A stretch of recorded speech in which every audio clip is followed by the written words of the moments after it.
Hi friends, అందరూ ఎలా ఉన్నారండి? మేమైతే బాగున్నాం. మీరు కూడా బాగుండాలని కోరుకుంటున్నాను. అందరూ ముందుగా ఈ సంవత్సరం టెట్ రాస్తున్న వాళ్ళందరికీ ఆల్ ద బెస్ట్ అండి. అందరూ ఎగ్జామ్ బాగా రాయాలి, మంచి మార్క్స్ రావాలని కోరుకుంటున్నాను. అలాగే టీఎస్సీ రాస్తున్న వాళ్ళందరికీ కూడా అండి ఆల్ ద బెస్ట్ అండి.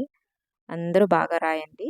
ముందు టెట్ రాసే వాళ్ళు మాత్రం బాగా రాయండి, మంచి మార్క్స్ రావాలండి. మంచి మార్క్స్ వస్తే మనకి అది టీఎస్సీలో చాలా యూజ్ అవుతుందండి. టెట్లో వచ్చిన బిట్స్ సారీ మార్క్స్ అనేవి చాలా యూజ్ అవుతాయండి. వెయిటేజ్ ఇస్తారు మనకి.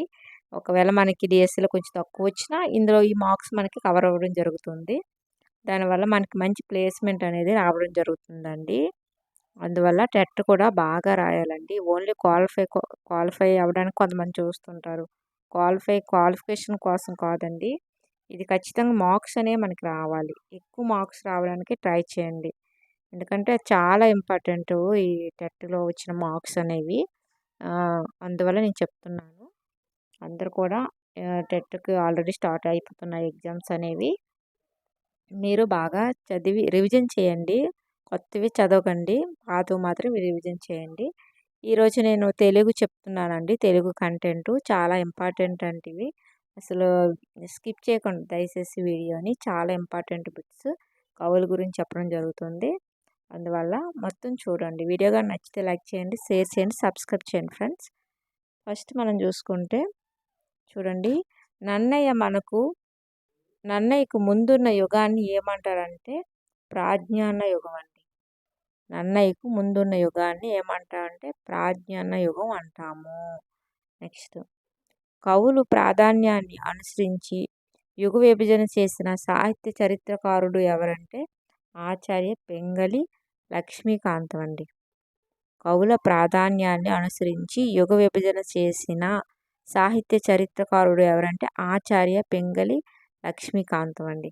నెక్స్ట్ మనం చూసుకుంటే చూడండి, మూడోది, కవులు పోషించిన రాజవంశాల ఆధారంగా యుగ విభజన చేసిన సాహిత్య చరిత్రకారుడు ఎవరంటే ఆరుద్ర. సమగ్రాంధ్ర సాహిత్యం అండి. కవులు పోషించిన రాజవంశాల ఆధారంగా యుగ విభజన చేసిన సాహిత్య చరిత్రకారుడు అంటే ఆరుద్ర అండి. సమగ్రాంధ్ర సాహిత్యం. నెక్స్ట్ మనం చూసుకుంటే నాలుగోదండి, తెలుగులో తొలి గద్య శాసనం ఏంటి? తెలుగులో తొలి గద్య శాసనం ఏంటని అడుగుతున్నారండి. అది క్రీస్తు 575 నాటి ఎర్రగుడిపాడు సాహిత్యం. ఎర్రగుడిపాడు సాహిత్యం అండి. క్రీస్తు 575 నాటి ఎర్రగుడిపాడు సాహిత్యం ఇది. నెక్స్ట్ మనం చూసుకుంటే ఐదోది, తెలుగులో తొలి పద్య శాసనం. చూడండి, తెలుగులో తొలి గద్య శాసనం ఏదంటే క్రీస్తు 575 నాటి ఎర్రగుడిపాడు సాహిత్యం. అలాగే తొలి పద్య శాసనం ఏంటంటే అద్దంకి పాండురంగ శాసనం అండి. క్రీస్తు 848. అద్దంకి పాండురంగ శాసనం క్రీస్తు 848 అండి. ఇది తొలి పద్య శాసనం. ముందేది తొలి గద్య శాసనం. కన్ఫ్యూజ్ అవుతారు, ఒకసారి చూసుకోండి. నెక్స్ట్, నన్నయ్య ఎవరి ఆస్థాన కవి? నన్నయ్య ఎవరి ఆస్థాన కవి అంటే రాజరాజ నరేంద్రుని ఆస్థాన కవి అండి నన్నయ్య. నెక్స్ట్ మనం చూసుకుంటే ఏడోదండి, నన్నయ్య మహాభారతంలో ఎన్ని పర్వాలు అనువాదించాడు? నన్నయ్య మహాభారతం ఎన్ని పర్వాలు అనువాదించాడు అంటే 2.5 పర్వాలండి. ఎన్నండి? నన్నయ్య మహాభారతంలో ఎన్ని పర్వాలు అనువాదించాడు అంటే 2.5 పర్వాలు. అవి ఏంటంటే ఆది పర్వాలు, అరణ్య పర్వం సగభాగం. చూడండి, ఆది పర్వాలు, అరణ్య పర్వ సగభాగం ఏంటంటే సగభాగం అండి. అరణ్య పర్వ సగభాగం రాశారు ఇతను, పర్వాలు అనువాదించారు. ఆది పర్వాలు మొత్తం, తర్వాత అరణ్య పర్వభాగం సగం అండి. మొత్తం 2.5 పర్వాలు. నెక్స్ట్ మనం చూసుకుంటే నన్నయ్య రాసిన వ్యాకరణ గ్రంథం ఏది? నన్నయ్య రాసిన వ్యాకరణ గ్రంథం ఏదంటే ఆంధ్ర శబ్ద చింతామణి అండి. ఆంధ్ర శబ్ద చింతామణి నన్నయ్య రాసిన వ్యాకరణ గ్రంథం. నన్నయ్య రాసిన వ్యాకరణ గ్రంథం ఏదంటే ఆంధ్ర శబ్ద చింతామణి అండి. నెక్స్ట్ మనం చూసుకుంటే నన్నయ్య కవితా గుణాలు ఏంటి? నన్నయ్య యొక్క కవితా గుణాలండి. ఫస్ట్ది కథ కలితార్థయుక్తి ఇతను ఫస్ట్‌ది. రెండోది అక్షర రమ్యత ఉంటుంది ఇతని కవితలో. ఇవన్నీ గుణాలండి. అలాగే నానా రుచిరార్థ సూక్తిని దత్వం అండి. ఇవన్నీ కూడా నన్నయ్య కవిత గుణాలు. ప్రసన్న కథ కలితార్థయుక్తి, నెక్స్ట్ అక్షర రమ్యత, నానా రుచిరార్థ సూక్తి నిధిత్వం. ఇవన్నీ కూడా నన్నయ్య కవిత యొక్క గుణాలండి. నెక్స్ట్ నన్నయ్య బిరుదులేంటి? నన్నయ్య యొక్క బిరుదులేంటంటే ఆదికవి, శబ్ద శాసనుడు, వాగుణ శాసనుడు. ఏంటండి? ఆదికవి, శబ్ద శాసనుడు, వాగుణ శాసనుడు అండి. ఇవన్నీ కూడా నన్నయ్య యొక్క బిరుదులు. నెక్స్ట్ మనం చూసుకుంటే 11దండి. నన్నయ్యకు భారతాంధ్రీకరణ సహకరించిన లేఖకుడు ఎవరు అంటే నారాయణ భట్టు అండి. నన్నయ్యకు భారతాంధ్రీకరణలో సహకరించిన లేఖకుడు ఎవరంటే నారాయణ భట్టు. నెక్స్ట్ మహాభారతానికున్న మరో పేరు ఏంటి? మహాభారతానికున్న మరో పేరు అంటే జయ అండి. మహాభారతానికి ఇంకో పేరు ఏంటంటే జయ అండి. వీడియో కానీ నచ్చితే లైక్ చేయండి, షేర్ చేయండి, సబ్స్క్రైబ్ చేయండి ఫ్రెండ్స్. చాలా ఇంపార్టెంట్ బిట్స్ ఇవి, స్కిప్ చేయొద్దు దయచేసి. నెక్స్ట్ 13దండి. సంస్కృత మహాభారత రచయిత ఎవరు? సంస్కృత మహాభారత రచయిత ఎవరంటే వ్యాసవ్యాసుడండి. సంస్కృత మహాభారత రచయిత ఎవరండి? వ్యాసవ్యాసుడు. నెక్స్ట్ పంచమ వేదం అని దేని పిలుస్తారు? పంచమ వేదం అని దేని పిలుస్తారంటే మహాభారతాన్ని పంచమ వేదం అని పిలుస్తారండి. నెక్స్ట్ శివకవి యుగంగా ఏ కాలాన్ని కవి యుగంగా ఏ కాలాన్ని పరిగణిస్తారంటే క్రీస్తకం 12వ శతాబ్దం. క్రీస్తకం 12వ శతాబ్దాన్ని శివకవి యుగంగా మనం పిలవడం జరుగుతుంది. నెక్స్ట్ మనం చూసుకుంటే 16దండి. శివ కవిత్రయంగా ప్రసిద్ధులు ఎవరు? శివ కవిత్రయంగా ప్రసిద్ధులు ఎవరంటే నన్నచోడుడు, నెక్స్ట్ మల్లికార్జున పండితారాధ్యుడు, పాల్కురికి సోమన. వీళ్ళందరూ కూడా శివ కవిత్రయంగా ప్రసిద్ధి చెందిన వారండి. ఎవరతను? ఫస్ట్ది నన్నచోడుడు, మల్లికార్జున పండితుడు అండ్ పాల్కురికి సోమన. ఈ ముగ్గురు కలిపి శివ కవిత్రయంగా ప్రసిద్ధి చెందిన వాళ్ళు. నెక్స్ట్ మనం చూసుకుంటే కుమార సంభవం కావ్యకర్త ఎవరు? కుమార సంభవం యొక్క కావ్యకర్త ఎవరంటే నన్నెచోడుడు. ఎవరమ్మా? నన్నెచోడుడు. కుమార సంభవం కావ్యకర్త అండి నన్నెచోడుడు. నెక్స్ట్ తెలుగులో తొలి శతకకర్త ఎవరు? శతకకర్త ఎవరు?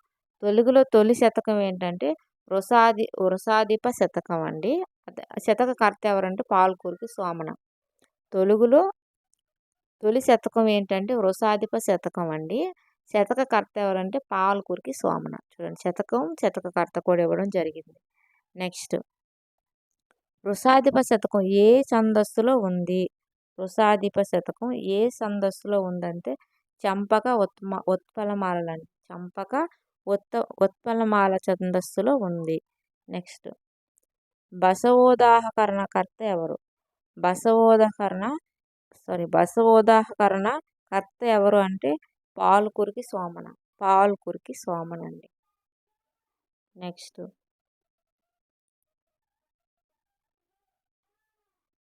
21ది పాల్కురికి సోమన రాసిన పురాణ గ్రంథం ఏది? పాల్కురికి సోమన రాసిన పురాణ గ్రంథం ఏదంటే బసవ పురాణం అండి.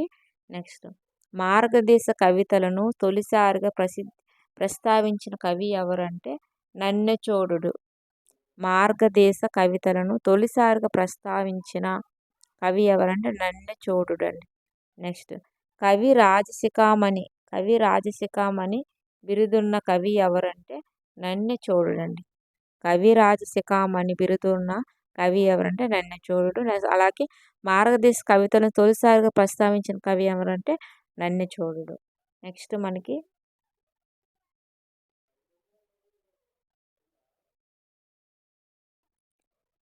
శివతత్వసార గ్రంథకర్త ఎవరు?